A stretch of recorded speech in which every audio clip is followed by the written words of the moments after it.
Et cela a été poussé par l'orgueil.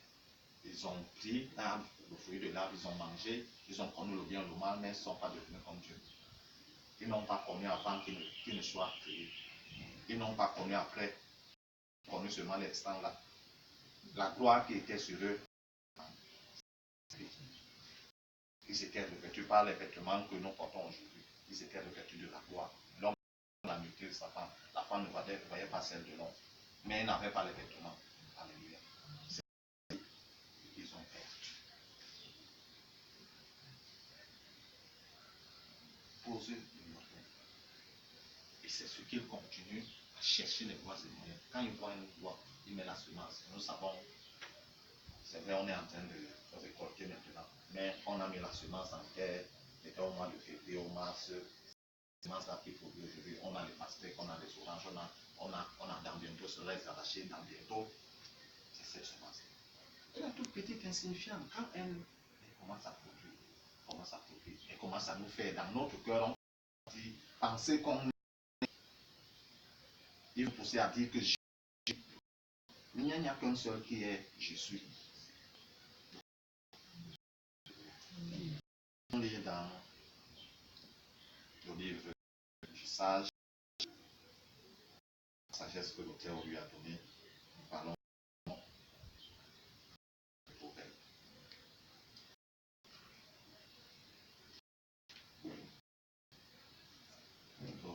Chapitre 16, verset 8. Il est dit, précède la ruine, l'orgueil précède la chute. Proverbe 16, verset. Nous restons toujours dans le verset 11.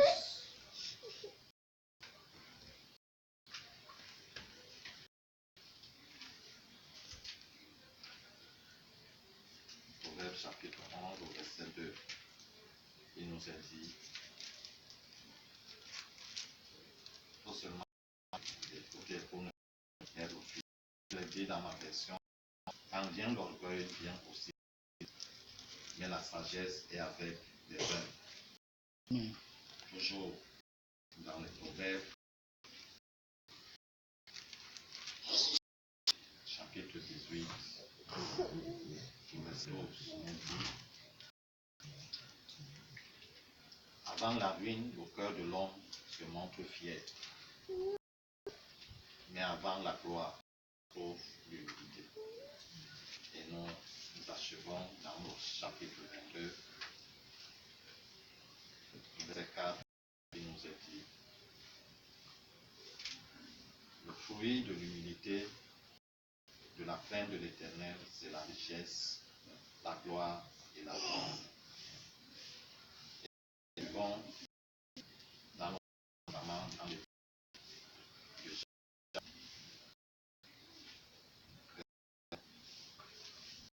Testament, Jacques chapitre 4, le verset 6 et le verset 10. Dans ma version, il est écrit, cependant, la grâce qu'il accorde est plus grande encore. C'est pourquoi l'Écriture dit, Dieu s'oppose aux orgueilleux, mais il fait grâce aux uns. Verset 10 nous dit, humiliez-vous devant le Seigneur et il vous élèvera. Il vous élèvera. Alléluia. Amen. Nous parlions de l'orgueil et tout cet ensemble de versets nous font comprendre le danger qu'il y a derrière cette mauvaise semence. À nos yeux, il paraît bon. Tout comme l'ivraie ressemble au blé. Mais quand ça commence à pousser, ça se ressemble juste à ce que ça produise le fruit. On réalise que le blé donne le fruit qui est mangeable, l'ivraie donne aussi le fruit, mais qu'on ne mange pas. Donc quand le diable dit, mais petit, nous commençons à dire je, je, je, je, je, je, je. Je faisais ça, j'avais fait ceci. C'est moi qui, c'est toujours moi et c'est encore moi. quand toutes ces choses commencent à monter, nous commençons à être supérieurs à tous les autres. Les autres sont inférieurs et insignifiants. Au moment quand bien même, à cause de cet orgueil-là, nous amenons cette chose au grand public. Que tout le monde sache que c'est nous. C'est à cause de la famille ici, ou c'est à cause de moi que l'entreprise ici, c'est à cause de moi que le quartier ici s'est développé. Il n'y avait pas l'eau ici, j'ai tiré l'eau, j'ai amené l'eau. C'est moi qui ai payé du tabac jusqu'ici. Donc tous ces gens qui sont connectés sur ma ligne. Il n'y avait pas quoi. Les lampadaires, c'est moi qui ai écrit à Eneo. Et pour que j'ai l'organisation de pouvoir mettre, c'est moi qui ai mis le lampadaire là, c'était le premier, c'est moi qui l'ai mis. Les autres qui viennent par la suite, ils ont copié. Et en effet, c'est quoi? C'est l'expression de la foi. Et l'expression de qui? De la verset de Dieu. C'est lui qui pousse les gens. S'il y a quelqu'un qui puisse se vanter, il n'y a que le Créateur. Toute autre personne qui se vante s'oppose au Créateur. Parce que tous les autres, ce sont des créatures. Alléluia. Et cet orgueil donc nous met dans une position d'opposant. La Bible nous dit, avant la ruine, c'est l'arrogance. L'arrogance, c'est l'orgueil, c'est avant la chute, l'orgueil. Donc, quand on s'élève soi-même, on s'élève, on s'élève, on s'élève, on s'élève, on s'élève, on s'élève, on s'élève, on s'élève, on s'élève, on arrive au Dieu attendait, lui il vient racler là. Il racle là-bas. Et on fait quoi? Je dis, on tombe non pas au niveau 0, on va à moins 0. C'est ce qui est arrivé à Lucifer et c'est ce qu'il communique à chaque personne en qui il voit cette disposition.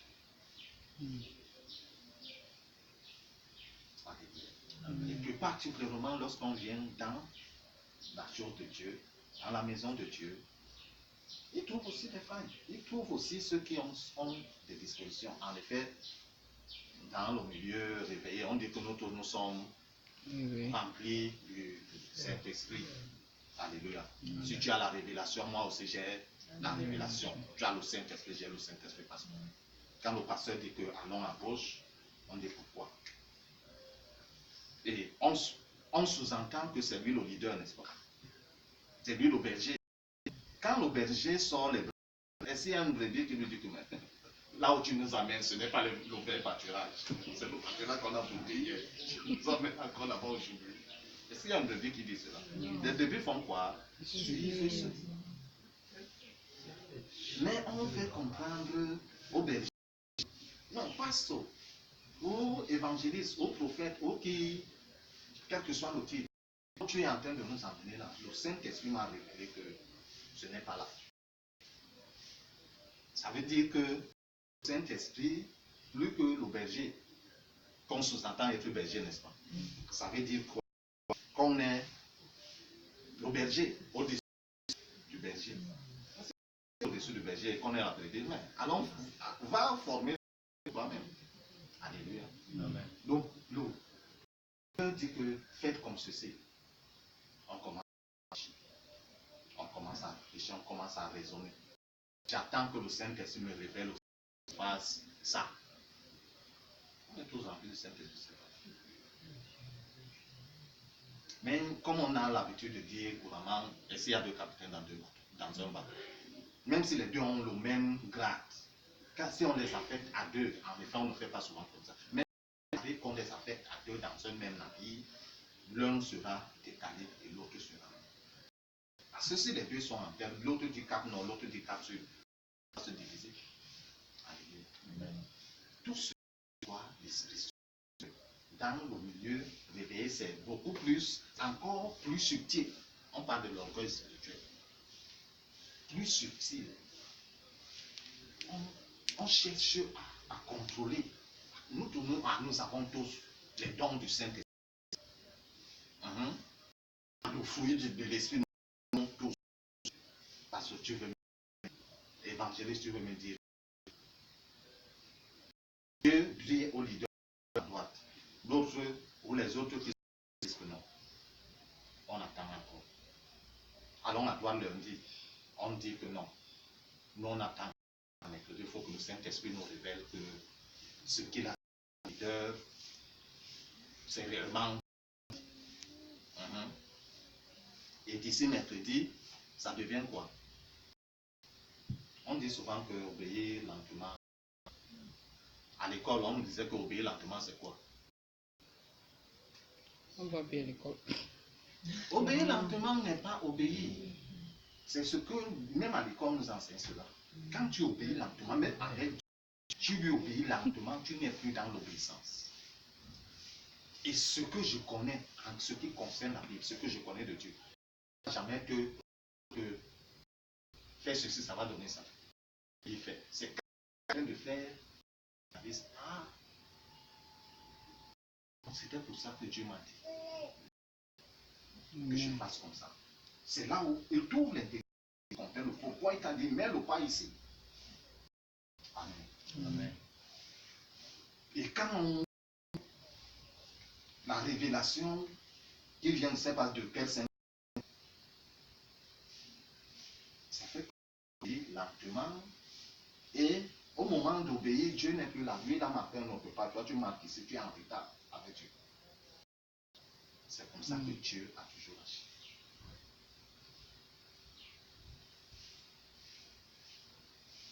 Lorsqu'il a provoqué une situation avec Moïse, parce qu'il voulait sortir Moïse d'Égypte, Moïse n'a pas su. Oh, Moïse est parti intervenir, quelqu'un est mort.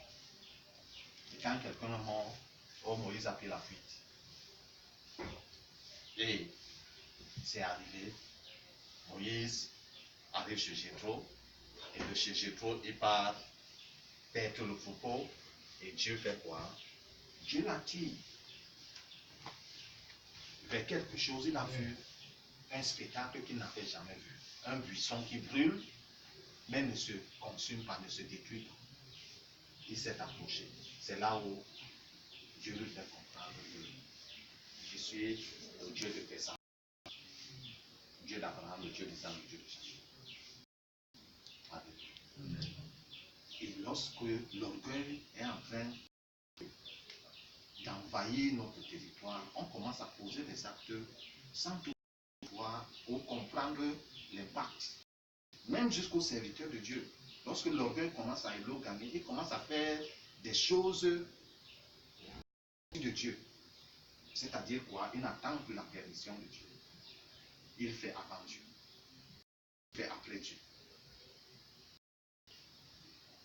Dieu lui dit, dis ceci. Et il ajoute. Dieu, sa miséricorde, il fait, mais il n'est plus là.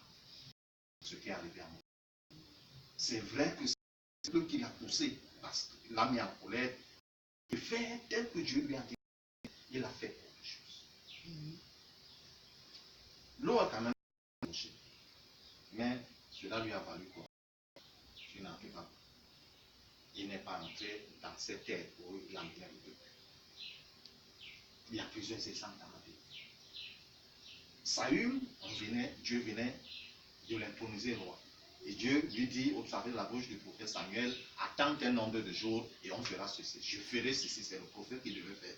Il vient et il est pressé par l'ennemi et le peuple presse. L'ennemi, on n'a pas encore offert le sacrifice à Dieu. Oh Samuel, tu restes là, c'est toi le roi, et tout, Samuel c'est qui, et tout. Samuel dit que quoi? Je me suis fait violence, j'ai offert le sacrifice.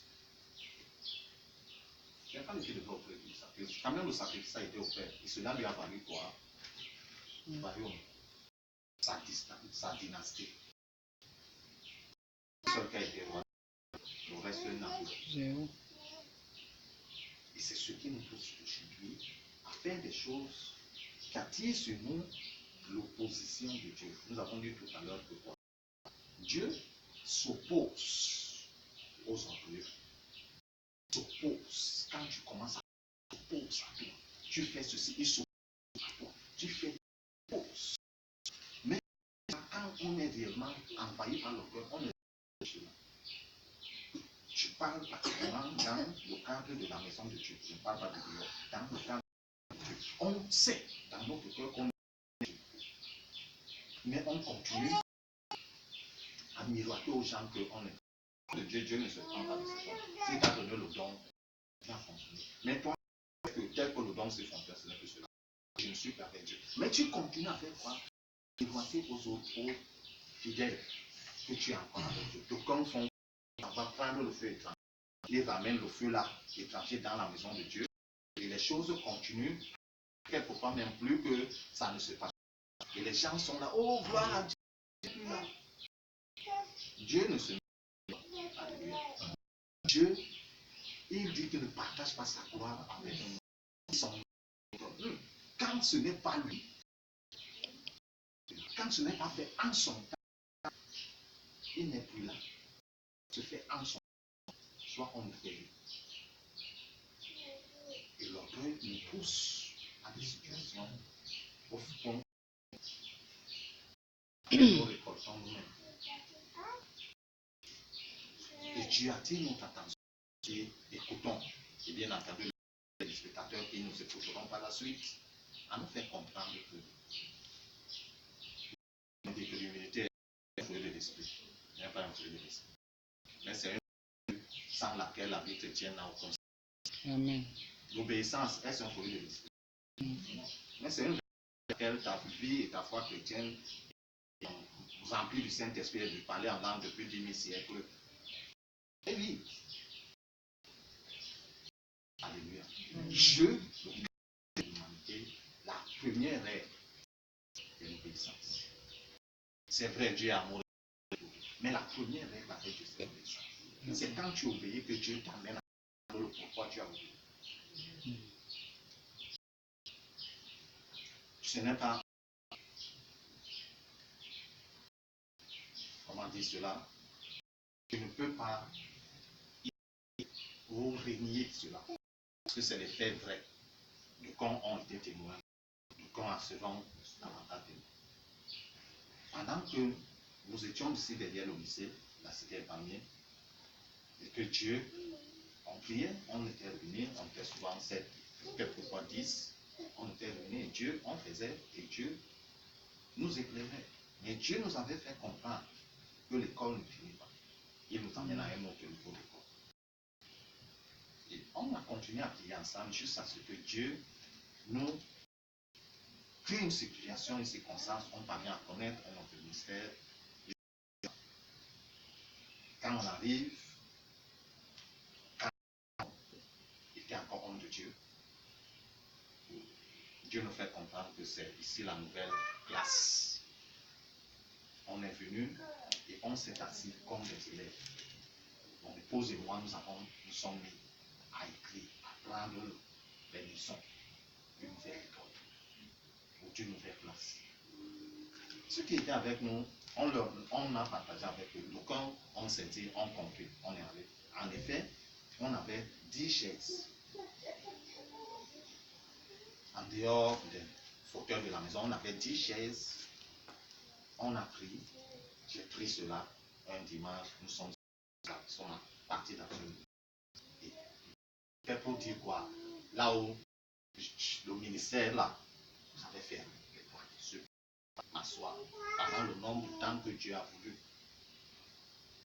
Et Dieu m'a enseigné. Alléluia. Dieu m'a enseigné. J'ai écrit. J'ai le registre. J'avais pris des notes. Et le Dieu Tout-Puissant va toujours te mettre à l'épreuve. Amen.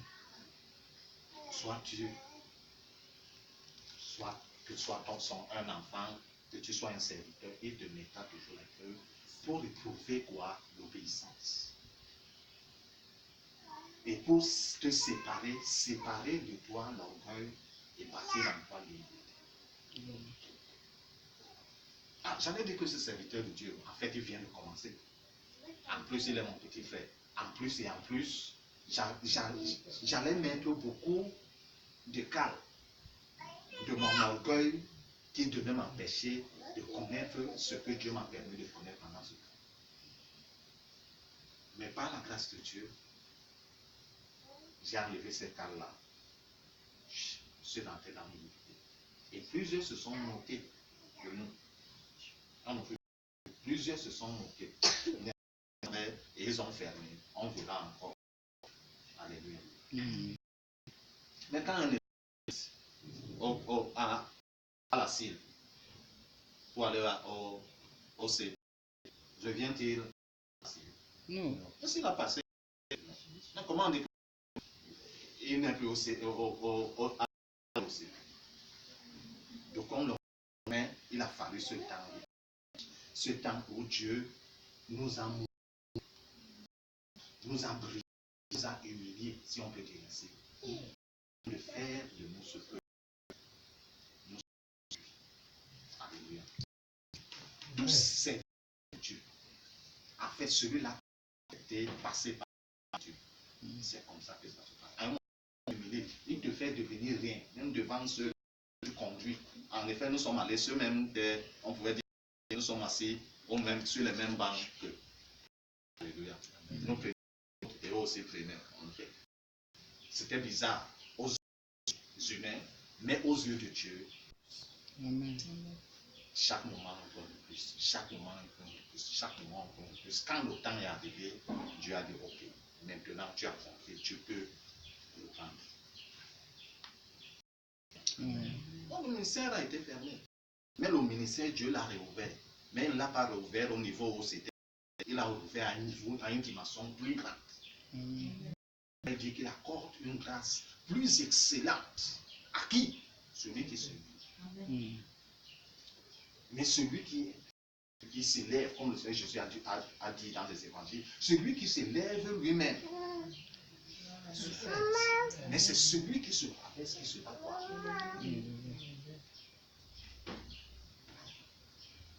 Tous ces hommes de Dieu, ceux qui sont encore hommes de Dieu, parce qu'il y a hommes de Dieu de nom et des hommes de Dieu vrais, lisez leur histoire, vous savez comment ça s'est passé. Et quand maintenant Dieu amène quelqu'un à un certain niveau, on commence à dire qu'il a mis la main dans ceci, il a mis la main dans cela, ou il a mis la main dans ceci. Mais si c'est mettre la main, tout le monde peut mettre la main. Mais si c'est aller cueillir les herbes, les herbes sont finies, il a cueilli toutes les herbes, il a caché dans son armoire. Donc on refuse de faire quoi? De s'humilier. Avec Dieu, tu fais quoi? Tu disparais. C'est lui qui apparaît au travers de lui. Et si tu n'acceptes pas passer par ce monde, tu ne seras rien. Rien. Tu ne seras rien. Tu seras ce que toi tu dis être. Mais avec Dieu, tu ne seras. C'est pourquoi il est uni. Dans l'apôtre Jacques nous dit quoi? Humiliez-vous sous la main puissante de Dieu. Et il vous élèvera au temps convenable. Et ce temps convenable, ce n'est pas toi qui le dis. Comme quelqu'un dit que non, j'ai fait 3 ans d'école de théologie. J'ai la licence en théologie et je peux maintenant ouvrir mon église, devenir pasteur ou apôtre ou quoi. Ou après 5 ans, j'ai la maîtrise, ou après 7 ans, j'ai le doctorat. Ça, ce sont les qualifications de toi-même humain. Mais les critères de Dieu sont. Dieu n'a pas besoin de te faire passer dans aussi longtemps que Dieu obéit. Alléluia. Si tu es obéissant, la chose pouvait te faire. Il te fait passer ça en 3 ans. Parce que tu as été obéissant. Lui, il te donne le diplôme. Même si les gens ne voient pas ce diplôme. Mais ils verront ce diplôme au travers des yeux avec ta vie. Et c'est pour l'interpellation que Dieu nous donne. C'est quoi? Chacun d'entre nous se rabaisse-toi. Oublie tes anciennes victoires. Le plus souvent, nos anciennes victoires. Oh, quand je jeûnais 7 jours sur 7, quand je me mettais au pupitre, je disais que je disais, les démons commençaient à manifester. C'était, tu jeûnais 7 jours sur 7. Aujourd'hui, c'était, oublie tes anciennes victoires, mets-toi sur le présent. Je dis, je suis une quête. C'est-à-dire, chaque Dieu fait des choses prêt à jeter notre gloire derrière, non pas que ce soit nous faisons une belle gloire. Et Dieu, c'est cela qu'il nous a. C'est à cela qu'il nous appelle. Et il cherche les enfants, il cherche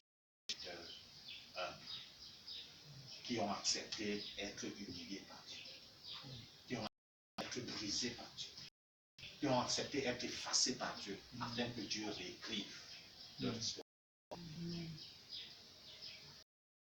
Dieu n'avait pas passé Joseph pour ce couloir d'humiliation jusqu'à dans la prison. Quand Joseph devenait le gouverneur d'Égypte, dès que ses frères devaient le en Égypte, il devait les mettre en prison. C'est par là que Dieu parle. Il te fait descendre dans l'humiliation, dans l'opposition, dans les femmes, afin de te rouler lui-même et de ressortir. Si tu peux accepter, passer par là, alors Dieu réécrira ton histoire. La sainte parole du Seigneur soit bénie.